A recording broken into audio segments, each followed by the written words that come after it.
Bueno, pues muchas gracias por la invitación. Por motivos personales, no estoy con ustedes ahí, pero a distancia los saludo y les agradezco muchísimo el haberme invitado para esta sesión en ese lugar tan bello en el cual se hizo la sesión en esta ocasión. Y bueno, el tema que me tocó para ustedes poder platicar con ustedes es el papel del terapeuta en comunicación humana en pacientes post-COVID.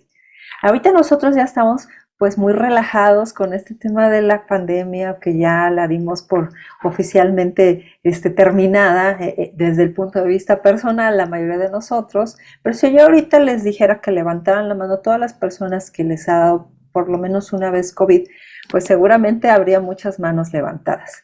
Y después si yo les dijera cuántos de ustedes tuvieron a alguien cercano en una situación un poco más compleja cuando estuvieron contagiados de COVID. Y pues también vamos a encontrar muchas manos levantadas de por lo menos que conocimos o tuvimos algún familiar cercano o algún amigo cercano que estuvieron en condiciones complejas en el proceso de COVID. Entonces, no es solamente la atención del médico en este tipo de pacientes, sino también que vaya muy de la mano y muy relacionado con todo eso que va a necesitar el paciente después de que salga del hospital y veamos qué es lo que va surgiendo después, ¿no? Con él. Por eso, la importancia de la atención oportuna del paciente. ¿Por qué oportuna? Es importante iniciar la atención terapéutica en la fase convaleciente del paciente porque así podríamos detectar de manera precoz algunas afecciones post-COVID que no se ven a simple vista, que a lo mejor se aparecen conforme vamos observando más al paciente en casa, la familia, y empiezan a darse cuenta de que hay otras cosas más agregadas, ¿no? Por eso la importancia de que haya desde temprano una intervención del terapeuta. A veces en algunos hospitales que fueron hospitales COVID, pues había esa oportunidad de que los terapeutas y terapeutas físicos y terapeutas en comunicación humana pudieran tener o brindarle esa atención al paciente en cuanto tuviera su extubación, empezar a explorarlo y observar qué cosas podrían ser necesarias hacer con este paciente. La rehabilitación ayuda a que podamos prevenir el riesgo de presentar muchas otras complicaciones que si no estamos atentos a ellas pudieran ser bastante serias y pudieran desencadenar en problemas mayores, ¿no? Por eso la importancia de atenderlos de manera oportuna y llevarlos a una atención terapéutica de manera oportuna.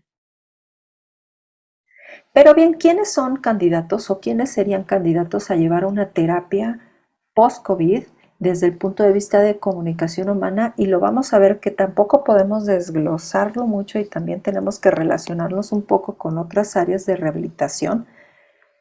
Y principalmente los pacientes que tuvieron que ser intubados, que estuvieron en unidades de cuidados intensivos, estos son los que principalmente van a tener afecciones que necesiten llevar un tratamiento terapéutico post-COVID. También pacientes que pasaron muchos días en el hospital, no necesariamente que hayan sido intubados, pero sí tuvieron que llevar respiración artificial, es decir, que tengan apoyo de ventiladores, de concentradores de oxígeno y tuvieron demasiado tiempo en cama los pacientes, entonces ellos también podrían tener algunas secuelas post-COVID importantes. Eso los llevó a tener también periodos de inmovilidad. A veces, si se acuerdan muy al inicio de la pandemia, pues los pacientes muchas veces ni siquiera llegaban a los hospitales, ¿no? Y les decían que se tuvieran que mantener en casa. Y muchos de estos pacientes estuvieron en casa, pero con periodos de inmovilidad importantes, ¿no? Entonces después, cuando ya por fin la libraron y ya se sentían mejor, pues estaban en su casa con muchas dificultades para volver a reincorporarse a sus actividades cotidianas.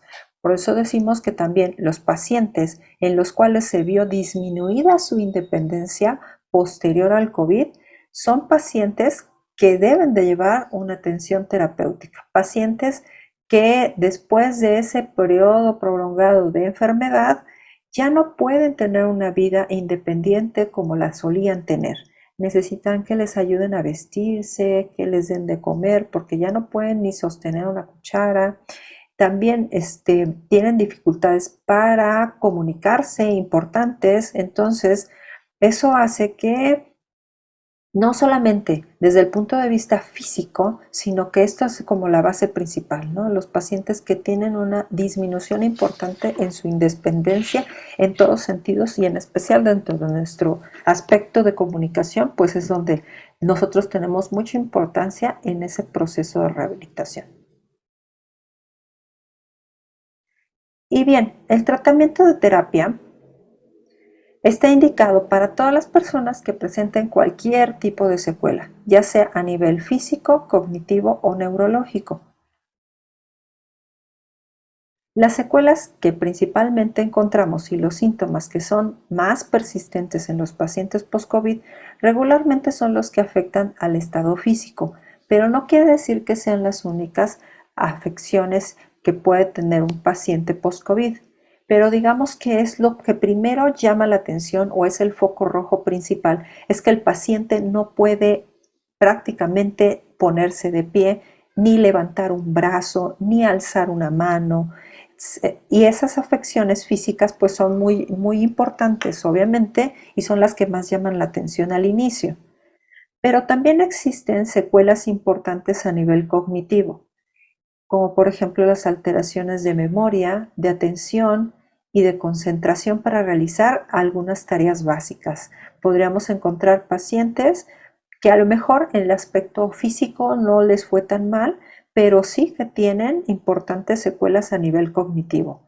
Se paran y se supone que van a hacer alguna acción o alguna actividad y se les olvida exactamente a qué salieron o a qué se pararon o a dónde iban, ¿no?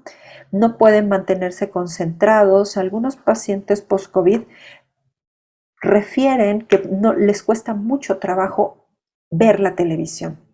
Algunos de ellos no pueden volver a leer, ¿no? Entonces esas alteraciones son importantes que estén al pendiente de ellos. Dicen, no, no te preocupes, luego ya lo podrás hacer. Pero como solos, sin ningún proceso de atención, pues obviamente no es así tan fácil, ¿no? Entonces es hacer conscientes a las familias de que todo paciente que tenga algunos puntos importantes o algunos focos rojos importantes, pues deberían de estar llevando una rehabilitación terapéutica, ¿sí? Y bueno, obviamente todas esas secuelas importantes en su capacidad de comunicación, que igual en muchas ocasiones las familias lo refieren como, bueno, ya, yo me imagino que más adelante ya va a poder hacer todo esto, nada más se sienta mejor. Pero es estar como muy atentos a concientizar a las familias de que no es solamente al rato se va a sentir mejor y ya va a poder recuperar sus funciones de manera independiente y que no es así, necesitan un acompañamiento importante de la terapia. ¿Cuáles son los objetivos del tratamiento de las secuelas post-coronavirus? A esto nos lleva a hablar un poco de ese trabajo interdisciplinario que les hablaba acerca de las diferentes áreas de rehabilitación. ¿Por qué? Porque todos estos objetivos pues no se deben de algún, o sea, sí tienen relación entre sí las áreas, pero cada uno tiene sus funciones independientes y se van a relacionar entre sí, porque lo que logra hacer el terapeuta físico pues me va a ayudar a mí en estas áreas para poder trabajar mejor con mi paciente. Lo que haga el terapeuta en neuropsicología, pues también me va a ayudar a que tenga mejor respuesta en nuestras áreas, ¿no? Entonces, por eso es importante también observar de manera como rápida qué funciones tienen las otras áreas de rehabilitación. Por ejemplo, el fisioterapeuta, pues es el primero que la mayoría de las veces nos vamos a encontrar que es el que va a tener como la batuta, quizá, en la primera parte de atención del paciente. ¿Y qué es lo que va a hacer él? Va a ser una ayuda en la función respiratoria y en capacidad pulmonar. También va a disminuir la sensación de disnea o de ahogo en los pacientes, reducir todas las complicaciones de secuelas neurológicas y mejorar la movilidad y adaptación al esfuerzo. Es decir, que todas las funciones que tiene el fisioterapeuta son específicas de su área y eso nos ayuda a que nosotros podamos complementar con lo que necesitamos hacer con nuestro paciente. Luego podemos hablar de la neuropsicología y bueno, ya tuvieron el gusto de escuchar anterior a mi plática algunas cosas relacionadas al tema y ya nada más estoy haciendo una pequeña revisión de qué es lo que se hace en las otras áreas de terapia para que vean la importancia del terapeuta en todo este proceso de atención. Y bueno, la neuropsicología pues se encargaría también de mejorar dificultades de memoria, atención y concentración, reduce las complicaciones de desorientación, previene el deterioro de la agilidad mental y da acompañamiento durante el proceso vital de mejora emocional. Es decir, que tiene sus áreas muy específicas también, como lo vimos con el fisioterapeuta. Y digo, son algunas de las funciones, no quiere decir que sean las únicas, así como las anteriores tampoco son las únicas, pero estoy englobando las más importantes. Ahora vayamos con la terapia ocupacional, que no es menos importante, también tiene sus funciones muy específicas y más en los pacientes que tuvieron mucho tiempo en el hospital y que tuvieron mucho tiempo de inmovilidad, ¿no? Entonces eso les ayuda a que tengan un poquito más de independencia. Por ejemplo, para mejorar la destreza en vestirse, ducharse, asearse, en las actividades del día a día, poder ir al baño, no necesitar que todo el tiempo les estén ayudando. Y el terapeuta ocupacional también puede hacer las recomendaciones para mejorar la movilidad dentro del espacio del paciente, tanto en el regreso a su domicilio para que tenga una buena adaptación. Por ejemplo, a veces la familia pues se le hace más fácil agarrar y cargar al familiar y llevarlo a lo mejor a sentarlo para que coma o todos cargarlo para llevarlo al baño en vez de ayudar y tener algunas características de mejoras ortopédicas y ajustes dentro del domicilio que le ayuden a ser más funcional. Por ejemplo, usar una andadera que le ayude a dar algunos pasos y también no lo lastimamos porque estamos todo el tiempo cargando al paciente, al familiar, entonces también pueden tener después molestias por algunas otras cosas, ¿no? Entonces, da las recomendaciones el terapeuta físico para mejorar todos estos aspectos. Y bien, también ayuda a estimular las alteraciones sensoriales olfativas como la anosmia y gustativas como la ageustia.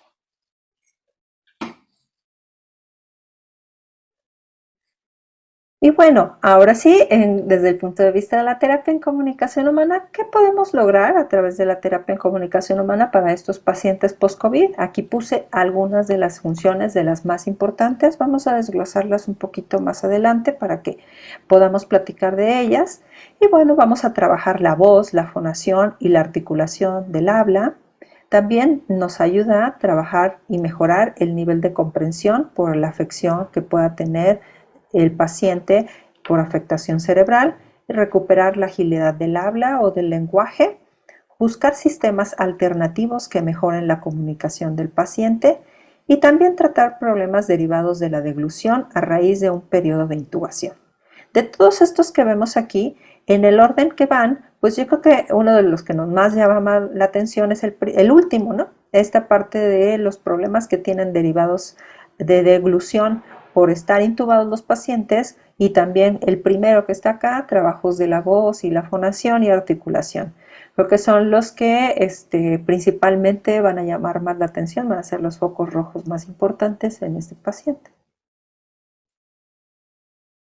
Bien, en distintos hospitales se han generado programas de terapia, de rehabilitación, terapia de comunicación humana para que los pacientes tengan una mejor recuperación en este proceso post-COVID.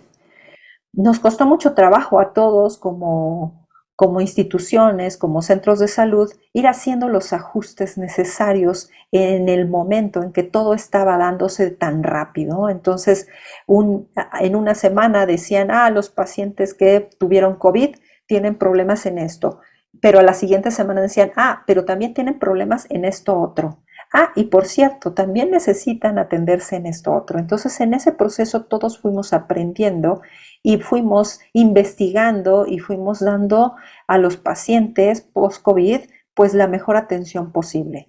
Y a lo mejor inicialmente solamente se les veía desde el punto de vista físico, como les decía, pero más adelante se dieron cuenta de la importancia del terapeuta de comunicación humana desde que el paciente está hospitalizado y a lo mejor en ese momento se le va a extubar y que podamos hacer algunas evaluaciones de qué es lo que vamos a encontrar en el paciente deteriorado y en qué le tenemos que ayudar para que se pueda reincorporar poco a poco a sus funciones que logró, que se perdieron durante este proceso, ¿no?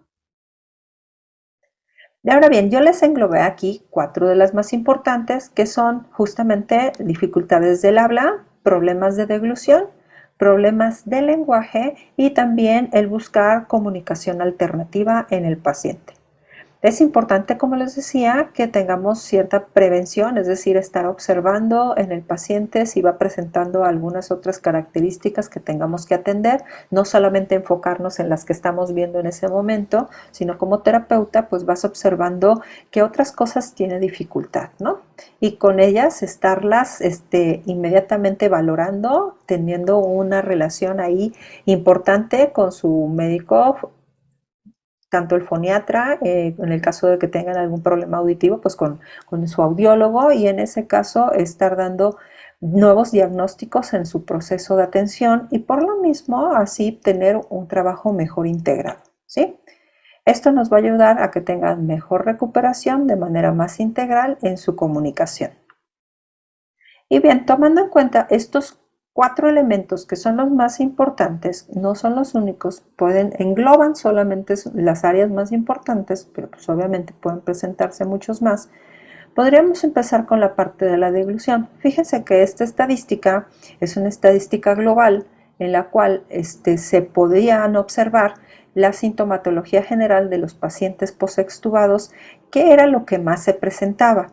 Y esto fue lo que sucedió en esa revisión global que se hizo en distintos centros hospitalarios, que en un 76% y también un 76% presentaban disfonía, presentaban también odinofagia, es decir, dolor al tragar, esto si se fijan, mucho más allá del 50%, entonces es una tasa bastante alta de incidencia, y pues esto habla de que aquí pues necesitan atención de terapia en comunicación humana y de su foniatra también.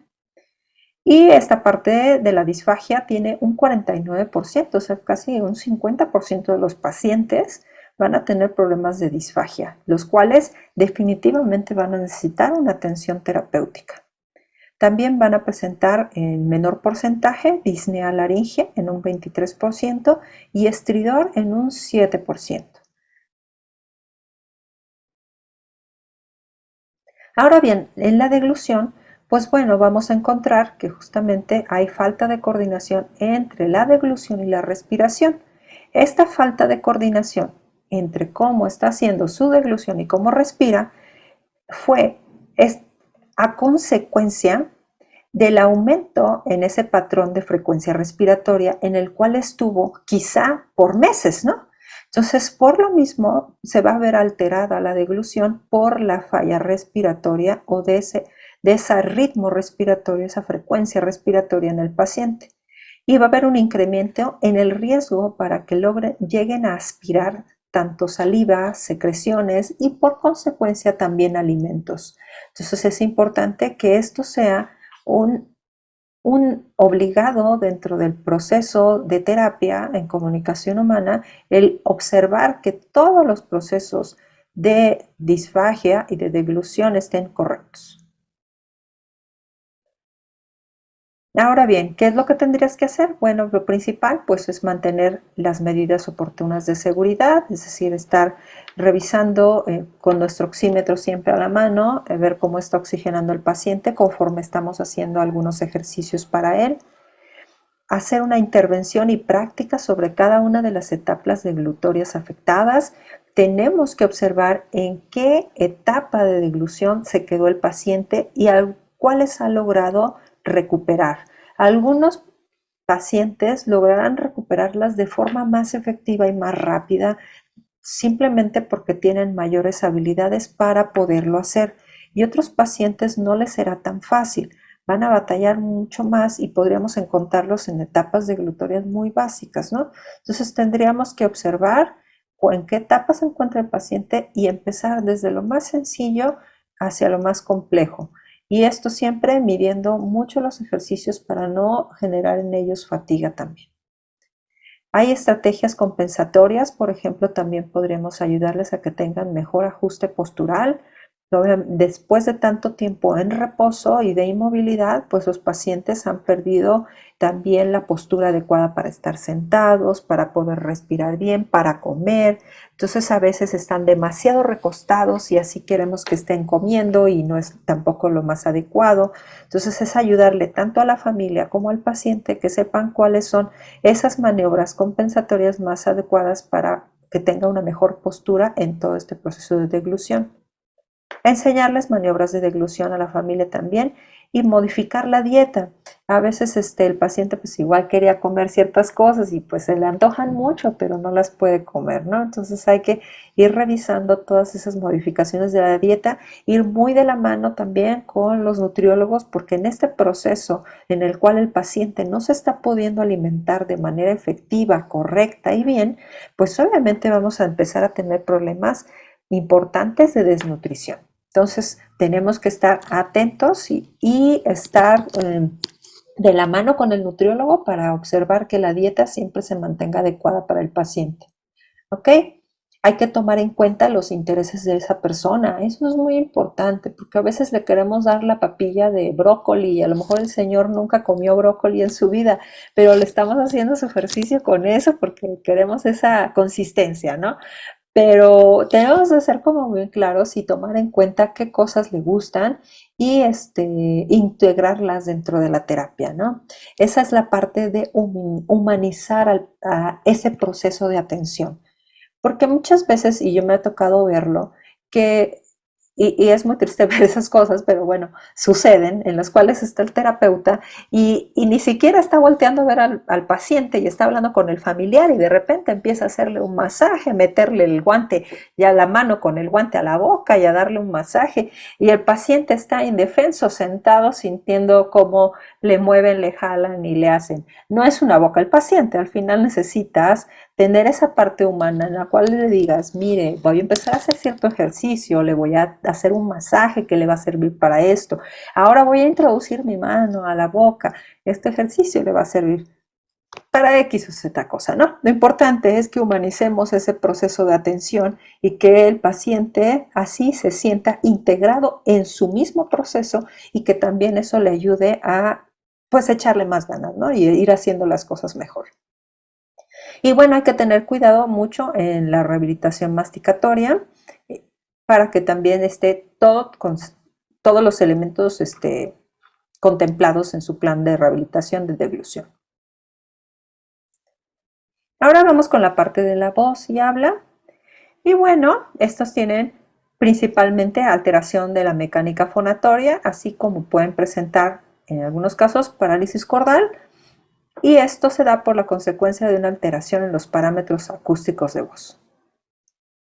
La calidad de voz en los pacientes que tienen procesos de intubación muy largos, pues se puede ver muy mermada debido a esa insuficiencia respiratoria y vamos a encontrar que su voz es más soplada, entonces tendrían que ir muy de la mano los ejercicios de voz y habla con todos los ejercicios que esté llevando para mejorar esa capacidad pulmonar y una respiración mucho más efectiva, ¿no? Y eso por consecuencia lo veremos reflejado en cómo va mejorando las características de la voz en la medida de lo posible.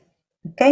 Un efecto colateral que tenemos al uso prolongado de las mascarillas, nosotros como profesionales de la salud, es que a veces no usamos una, a veces hasta usamos dos mascarillas, o bueno, en los tiempos que nos sentíamos que con que nos saludaran con la mano, y nos encontrábamos a alguien que estornudaba en el pasillo, ya estábamos contagiados de COVID.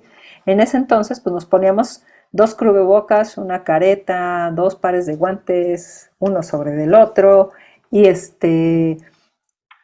al final, pues obviamente ese uso excesivo de la protección para la respiración, pues obviamente fue haciendo que tuviéramos malos patrones de respiración y también mal uso de la voz. Entonces, en algunos profesionales de la salud y en algunos como por ejemplo profesores que empezaron a dar clases y lo usaban los cubrebocas para estar hablando y tratar de que su voz se oyera mucho más fuerte debajo de tantas protecciones, entonces también podrían tener afectaciones de voz y habla y esos pues también llegan a la terapia.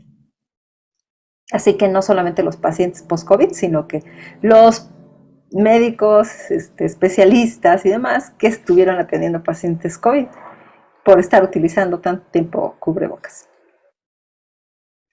Y bien, en cuanto a las alteraciones del lenguaje, al inicio de la pandemia, pues muchas veces bueno, se empezaba a entender cómo estaba funcionando todo esto del COVID.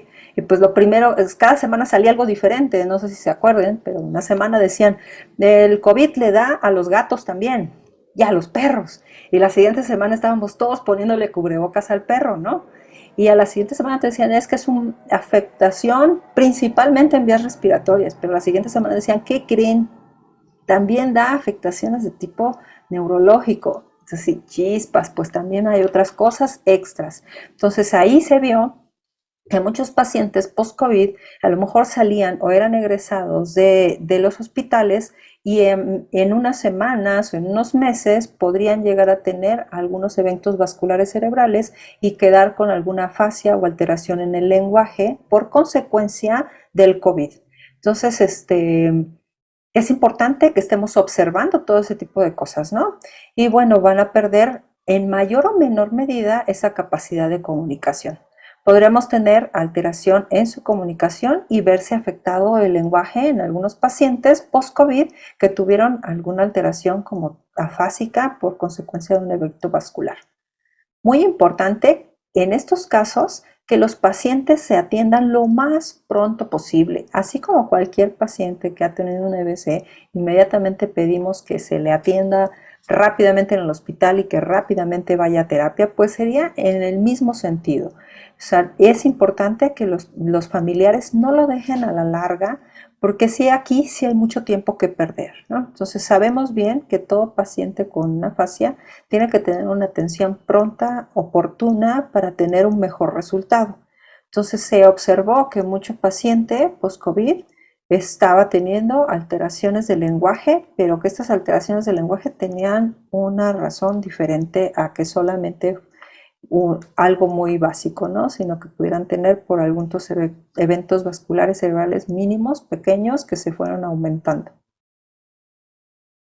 Y bueno, teníamos también por último la parte de la comunicación alternativa y que en muchos de los pacientes al inicio de que ya salieron del hospital y que ya están en su casa y que su comunicación es muy pobre y que la familia está como que no entiende, se desesperan porque no sabemos qué es lo que quiere decir, ¿no? No sabemos qué es lo que está tratando de decirnos. Entonces es importante que desde un principio un terapeuta en comunicación humana esté de la mano de todo este proceso para que les dé alternativas de comunicación a los pacientes.